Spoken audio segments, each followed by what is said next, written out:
Hello TL Travelers and welcome back to the TL Travel YouTube channel. If you are new to this channel, welcome to the family. Right now we are in the process of recapping our 6-month adventure in South America back in 2014.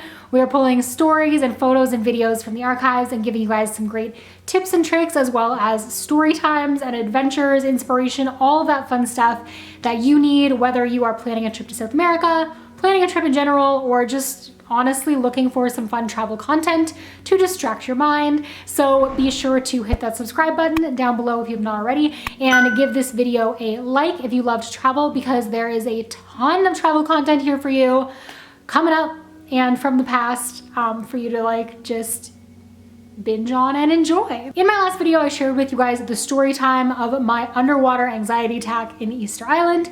Yes, that is what I said. You heard it right. If you missed it, it's a doozy, so be sure to check it out. I will leave it linked below. But today we are talking about something a little lighter subject matter, and that is our adventures in the Atacama Desert in the northern part of Chile. This was one of the most amazing parts of our adventure.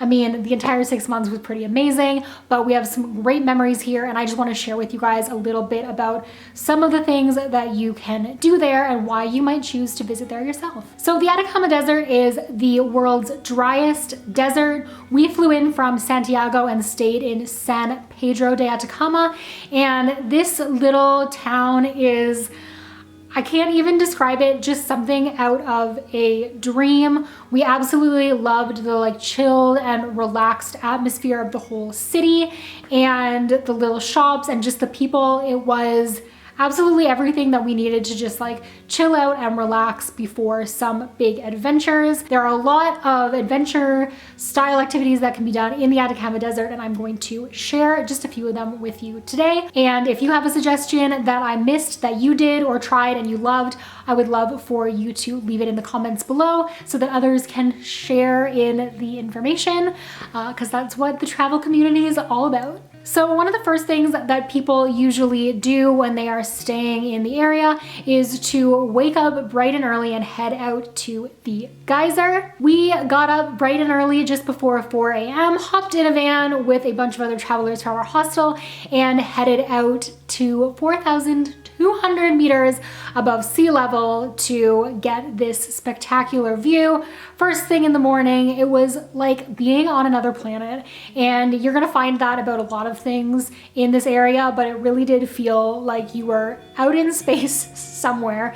I will say that they will advise you, and they advised me, don't jump out of the van when you arrive. Make sure not to exert too much energy, because not only is it first thing in the morning, but 4,200 meters above sea level, there is definitely a little bit of adjustment that needs to be made altitude wise. The second is to enjoy a tour of Moon Valley, and like I said about being from another planet, this feels a lot like being on the surface of Mars, if ever I was to compare it to anything. Not that I've ever been on the surface of Mars, but Moon Valley is an area that's not only amazing for stargazing, if you are into stargazing, outer space type things, this is for sure the region for you, and you've actually probably heard about it, but there are other things to do out there as well during the daytime. There is an amazing canyon there with some spectacular views,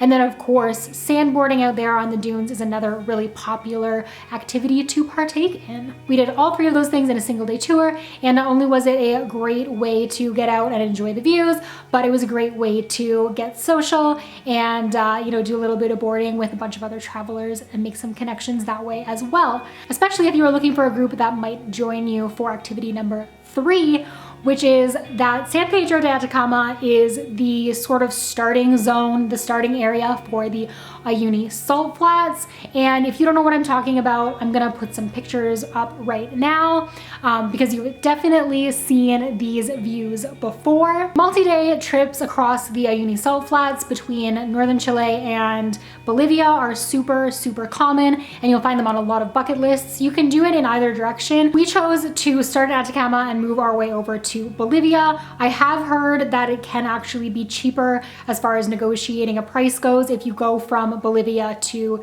the Atacama Desert. But I was also told, and I'm not too sure how much truth there is to this, that you don't feel as sick from the altitude changes when you're going from Atacama to Bolivia. And I know that no one in our vehicle ended up getting sick at all, so maybe there's some truth to that, maybe not, but that's why we ended up choosing to do it that way. So if you're interested in getting some more details about how to choose your tour for the Uyuni Salt Flats, some tips on what to pack, prices, what to pay, all of those things, I'm going to be doing an entire video on that next, but that's going to be it for me for today and our tour recommendations for the Atacama Desert. I will be sure to link some accommodations below that I recommend in a couple of different budgets so that you can check those out if you are planning your own getaway. And until I see you in my next video for our Salt Flats adventure, stay great, stay safe, and I will see you then.